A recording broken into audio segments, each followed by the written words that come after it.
Dark chocolate is the oldest version of what we know today. The cacao tree was first cultivated by the Olmec in Mesoamerica around 1500 BCE, and the Mayans and Aztecs valued cacao beans so highly they used them as currency. Dark chocolate must contain at least 50% cacao solids, though premium versions push all the way to 99%.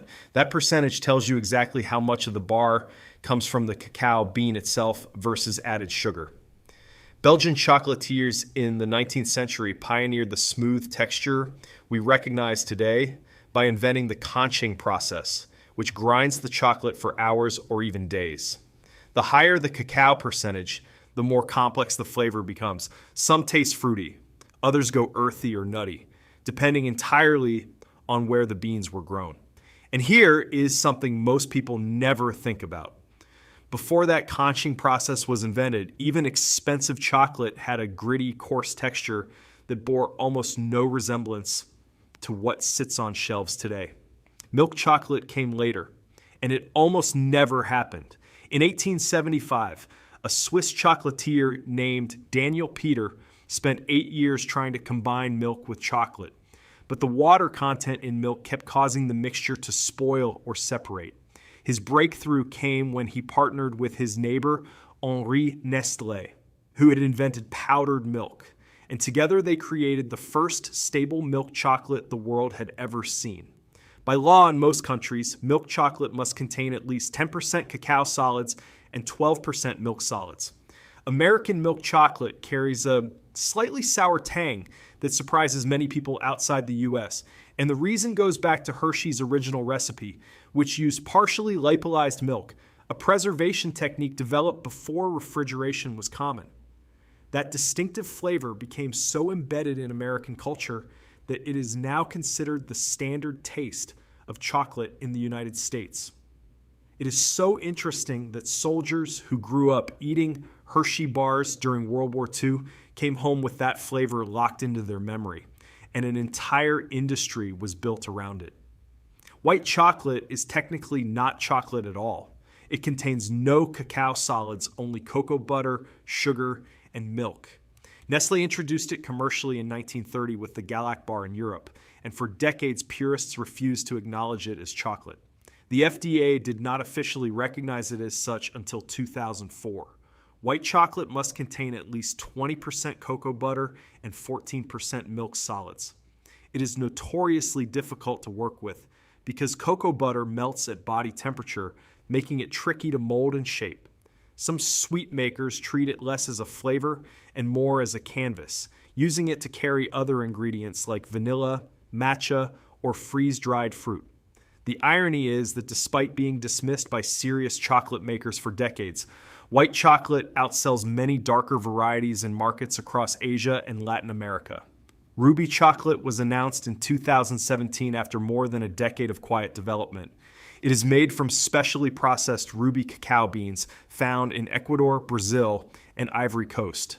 Those beans naturally contain precursors that, when processed without fermentation, produce a pink color and a berry-like flavor with no added coloring or fruit flavoring required. The Swiss chocolatier Barry Callebaut spent 13 years figuring out how to unlock that flavor. Ruby chocolate lands somewhere between milk and dark in composition, with a tart, slightly sour taste that many describe as reminiscent of red berries or citrus, and it must contain at least 47.3% cocoa products to meet chocolate standards. It is the first entirely new chocolate category introduced in over 80 years, and the industry has not stopped debating whether it deserves that classification ever since. Blonde chocolate, also called caramelized white chocolate, was discovered entirely by accident. In 2006, French pastry chef Frédéric Baud left white chocolate sitting in a bain-marie for too long. Instead of burning, the milk solids caramelized, turning the chocolate golden and giving it a rich, toasty flavor with notes of shortbread and salted caramel. Valrhona later commercialized it as Dulce in 2012. The Maillard reaction, the same chemical process that browns meat and toasts bread, transforms the milk proteins and sugars during hours of gentle heating at around 120 degrees Celsius. The result tastes like a cross between white chocolate and butterscotch. with a depth that white chocolate on its own completely lacks. Some pastry chefs now consider it the most versatile chocolate in a professional kitchen precisely because it bridges the gap between sweet and savory in a way that no other variety can. Modica Chocolate comes from a small town in Sicily, and its recipe has remained virtually unchanged since the 16th century when Spanish colonizers brought the technique from the Aztecs. Unlike every modern chocolate variety, Modica is never conched or refined, so the sugar crystals never fully dissolve, creating a distinctive sandy, crystalline, personalized texture. The cacao is processed at low temperatures that never exceed 40 degrees Celsius, keeping the sugars crunchy throughout. Traditional flavors include cinnamon, vanilla, and chili pepper, exactly as the Aztecs made it. The bars crumble rather than melt, and biting into one feels less like eating chocolate and more like eating flavored stone.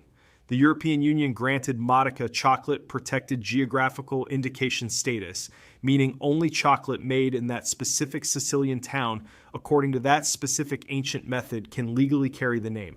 Single origin chocolate sits at the opposite end of that artisanal spectrum. Unlike blended chocolate made from beans sourced across multiple countries, single origin comes from one specific region or even a single estate. Venezuelan cacao from the Chuao region is considered some of the finest in the world, with only 20 tons produced annually from a small village accessible only by boat. Madagascar beans taste distinctly fruity and acidic. Ecuadorian national cacao carries floral notes. Peruvian beans from the Amazon basin often develop deep woody and tobacco undertones that are impossible to find anywhere else on Earth. Single origin bars became widely sought after in the 2000s as the craft chocolate movement grew, similar to what happened with specialty coffee. Chocolatiers began treating cacao like wine, with soil, climate, and altitude all shaping the final flavor. Some estates now publish harvest dates on their packaging, the same way wineries print vintage years on their labels. Gianduja was born out of necessity. Created in Turin, Italy during the Napoleonic Wars, it emerged when a British naval blockade made cacao scarce and expensive. Chocolate makers began mixing ground hazelnuts into chocolate to stretch their limited supply. Traditional Gianduja contains about 30% hazelnut paste blended into chocolate, producing a smooth, spreadable texture. It is the sophisticated ancestor of Nutella, which was itself invented in Italy after World War II, when cacao was again in short supply. Real Gianduja uses Piedmont hazelnuts, which carry a more delicate and less bitter flavor than other varieties, and the mixture is blended until completely silky. The difference between authentic Gianduja and a commercial hazelnut spread is approximately the same as the difference between a fine Barolo and a gas station wine. Raw chocolate is made from cacao beans that have never been roasted, kept under 42 degrees Celsius throughout processing to preserve enzymes and antioxidants. The raw food movement brought it into mainstream awareness in the 2000s, with advocates claiming significant health benefits from unprocessed cacao. Traditional chocolate making roasts beans at 120 to 140 degrees Celsius to develop flavor and eliminate bacteria, which means raw versions taste considerably more bitter and astringent. They lack the smooth, developed character of roasted chocolate. Some raw chocolate makers turn to cold pressing or low temperature fermentation to coax out flavor without heat, though the texture tends to be grittier, since lower temperatures make it harder to grind cacao into a truly smooth paste. The scientific debate around whether raw processing actually preserves meaningful nutritional advantages over roasting remains genuinely unresolved. Extra dark chocolate, sometimes called ultra dark or extreme dark, pushes the cacao content above 85% and in some cases all the way to 100%, which means zero added sugar whatsoever. At that level, the chocolate stops functioning as a confection and starts functioning as an ingredient or an acquired taste, reserved for people who have spent years training their palate upward. The bitterness at 100% cacao is intense and immediate, with tannins that coat the mouth the way a very dry red wine does. But hidden underneath that bitterness, for those willing to sit with it, are extraordinary flavor complexities, floral top notes, deep, fruity mid-tones, and a long finish that can last several minutes. High-end chocolatiers argue that 100% cacao bars from a single exceptional origin are among the most complex flavor experiences available anywhere in the food world, more nuanced than most wines, and more layered than most cheeses. Ceremonial Cacao, it is pure, full cacao bean paste, is the most direct connection available to the way the Olmec, Maya, and Aztec civilizations actually consumed chocolate. It is made from whole cacao beans that are minimally processed, ground into a thick paste, and prepared as a hot drink, often with water, chili, and spices, without any added dairy or refined sugar. The cacao used is typically a heritage variety, meaning it comes from trees that have been largely untouched by modern agricultural breeding. The theobromine content in ceremonial cacao is significantly higher than in commercial chocolate, producing a slow, sustained warmth and mental clarity that specialists describe as noticeably different from caffeine. Modern wellness communities have embraced it as a heart-opening ritual drink, which is genuinely not far from how ancient Mesoamerican cultures understood it. Cacao played a role in religious ceremonies, royal rituals, and significant social gatherings for thousands of years before a single chocolate bar ever existed. Couverture chocolate is what professional pastry chefs and chocolatiers actually use when they are working seriously. The word comes from the French for covering, and that name is deliberate. Couverture contains a higher percentage of cocoa butter than standard eating chocolate, typically between 31% and 38%, which gives it an exceptionally fluid consistency when melted. That fluidity allows it to coat truffles, molds, and bonbons in an even thin shell that sets with a clean snap and a glossy finish.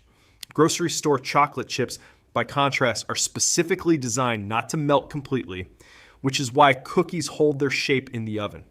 If you have ever wondered why homemade chocolate work never quite looks like what comes out of a professional kitchen, the answer is almost always the chocolate itself. Couverture is the variable that changes everything. And then there is drinking chocolate, which is where the entire story began. Long before chocolate ever became a solid bar, it was consumed as a beverage. The Mayans and Aztecs drank it cold and bitter, mixed with chili peppers and cornmeal.